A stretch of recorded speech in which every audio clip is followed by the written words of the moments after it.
So guys, a new day and a new Spider-Man movie, and in Spider-Man, Brand New Day, things turned out exactly as expected, exactly the way we saw them. But the way it ends, nobody saw that coming. Now, there aren't going to be any spoilers in this video, so you can watch this review without any worry. Apart from all that, there's one thing I definitely want to tell you all. John Watts deprived us of Spider-Man's most beautiful superpower for so many years, and for that, I feel like abusing the guy. Like, legit, I want to scold him. Why wasn't he showing us Spider-Man's swinging abilities for all these years? I mean, man, Destin Daniel Cretton has shown such beautiful, such lovely, such amazing Spider-Man swinging abilities in this movie that you just can't match him. Watching him swing from building to building like that, just watching it, is a therapeutic experience. And after watching the movie, I realized that people keep playing Spider-Man games just like that because they want to live that therapeutic swinging experience with the Spider-Man game. The part where you just roam around New York is an experience in itself. And Destin Daniel Cretton has depicted that true to its beauty. Now, if I tell you a little about the movie's non-spoiler story, then after the events of No Way Home, Peter decides that he won't remind MJ and Ned who he is and what he means in their lives. Because after losing May, he doesn't want to lose his friends either, so that he doesn't put them in such great danger. So, he leaves worldliness, friendship, love, affection, everything, and marries his work, catching criminals relentlessly in New York. I mean, he sends criminals to jail. He puts people in their place, and in the midst of it all, he also makes some friends like Punisher. But one day, when the character says things starts terrorizing the city within DC with his new abilities, Peter has to channel these developed powers born out of his loneliness to save his city and discover Spider-Man or Peter Parker. And to find out the answer to that, brother, you'll just have to watch the movie. But besides this, the movie also explains Spider-Man's future, his future in the MCU, and what the impact of all the other things shown in the movie will be in the future. But I think for this video, I won't give you those spoilers. Go experience that yourself in the movie. One thing I will say is that Brand New Day creates a kind of movie magic. I mean, a magic where you forget all those expectations, the burden of your life, assumptions, theories. It creates such a spell that once you're in it you say, I just want to see a spider now, the one I've been enjoying watching since childhood. I want Spider-Man. The movie doesn't bore you even a tiny bit. It's fun, chill, a little sad too, and full of surprises. I mean, it's the kind of movie you enjoy to feel alive. And once again, after seeing Spider-Man on the big screen, you feel what this spider means in my life, man.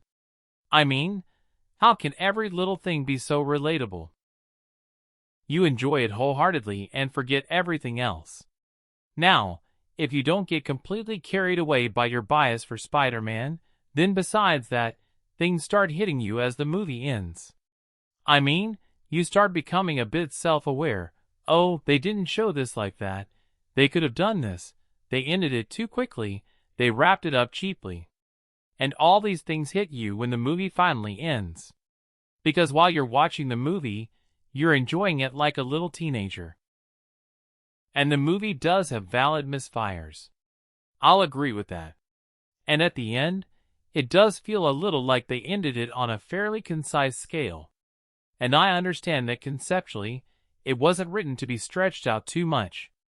And this isn't about any budget constraints with Spider-Man. It was a completely creative decision, which I think won't hit everyone as impactful. As a first experience, as a first bias, as a first reaction, that thing might not hit you. But when you walk out after the movie, and then realize a little later, then you feel, oh, so that's what happened. Okay. Now, I'll tell you about that in the next video. No spoilers for now. But besides that, One thing I can openly praise in the movie is Destin Daniel Cretton's depiction of Spider-Man's world. I mean, the vibe the man has chosen to show New York is so lovely. The New York that you've been admiring since childhood as a dream America, thinking, "Oh my God, New York would be like this." The Friends-type New York that feels so chill, bustling, lived in. And you also understand that it's a cultural utopia where diversity and all sorts of things coexist together.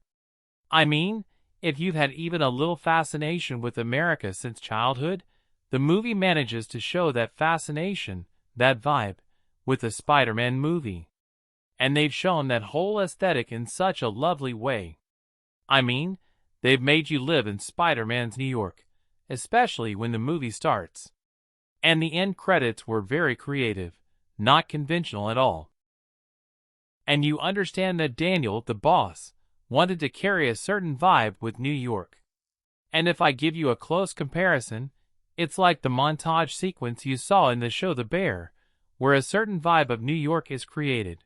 A bit of coldness is felt, but you also understand that no, there is still hope in the city. You can grow. So the movie leaves you with that vibe of hope, especially with its production design and its aesthetic and feel. A very warming feeling comes through. When you watch it, you'll understand. Your heart just feels like a garden. Now, apart from this, Frank Castle, Peter, Hulk, and Sadie Singh have exactly as much role as we've seen in the promotional materials so far. I won't tell you to expect anything extraordinary. You can go watch it for the vibe, the atmosphere, and the movie magic. You can go watch it for Spider-Man. Just don't expect a spectacle and a big action banger at all. I mean, I would say the teaser trailer was okay. The clips they started sharing in between, from there the movie visually gives away a little too much. Like, this is also there, this is also there, this is also there.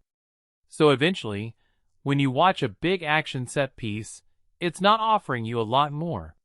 Whether it's the Hulk conversation or Peter fighting the Hand, it's exactly as much as it is. It's not something unbelievable. It feels a bit interesting. And I'd say the movie has a big video game vibe.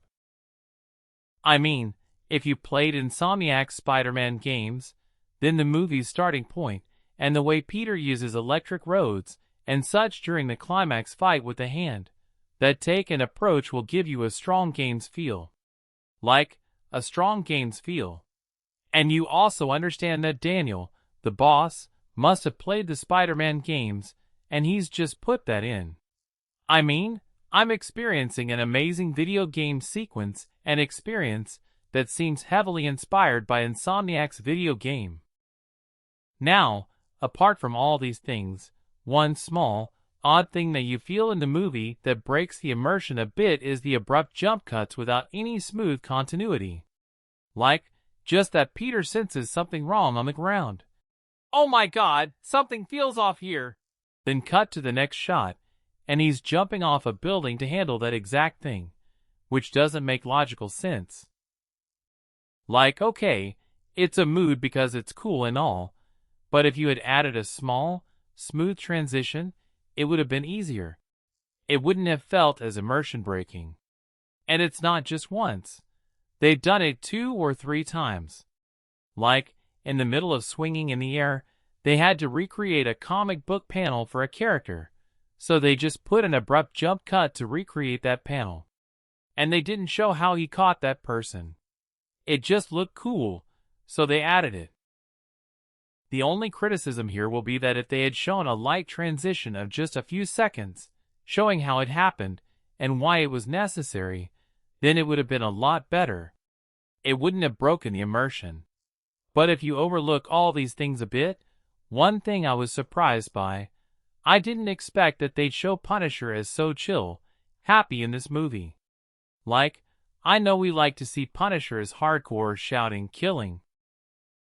But here, seeing him after so long, with all the trauma we've been seeing him live through, Punisher feels a bit healed in this movie. It's not that he's enjoying things, the trauma still exists inside him.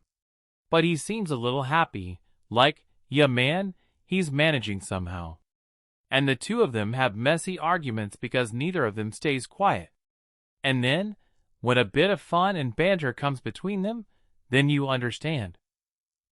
Oh my god, Frank feels like he is a bit healed in this movie, which feels good to see because the guy has been carrying trauma for a long time. And his role also feels very important. And I would want to see Punisher in a bigger role in some future movie. Like, if a Civil War type atmosphere is created in the future, Punisher will play a very banging role in it. Alongside that, the presence of Ned and MJ in the movie shows a contrasting relationship, but explains an important narrative, that yes, it's possible. But this aspect of the story was also necessary. I won't tell you in great detail what the contrasting aspect was, but you will logically understand why the decision matters. On top of that, I was kind of expecting some teasing and all regarding Spider-Man's more love interests. But the direction they went in. Okay, fine. I can wait for another movie. I mean, I'll always wait for Spider-Man anyway. But apart from that, I feel like, yes, bring in Felicia in the next movie, bring in Gwen. Like, bring in many more female interests, bring in Deborah and everyone. Why are you holding back? I know Zendaya has become a very big actress. She's very important. But give others a little chance too, because the guy is also getting a bit older and wants to explore. Now, apart from this, the movie has one end credits scene. There is no mid-credits scene. There's just one end credits scene at the very end, which you shouldn't miss. That said, it feels more like a patchwork rather than something planned from the start, or that actually it's going to be something super intense for Doomsday and such. Like, no, it feels more like a patchwork, meaning many interpretations can be built around it. Many can be built. It doesn't give any solid, valid answer in one direction. I definitely want to talk about that in detail in the next video. But for now, you can absolutely watch this movie to live the movie magic of Spider-Man. Brand New Day. And anyway, brother, who doesn't miss Spider-Man? It's compulsory in pop culture. So if you haven't experienced Spider-Man, Brand New Day yet, haven't lived its movie magic, then go watch it for sure. Stay seated until the post-credits. There's one end credits scene, no mid-credits scene. And if you're a bit clever and have already seen it, do share your non-spoiler experiences in my comments. And until then, keep watching PJ Explain.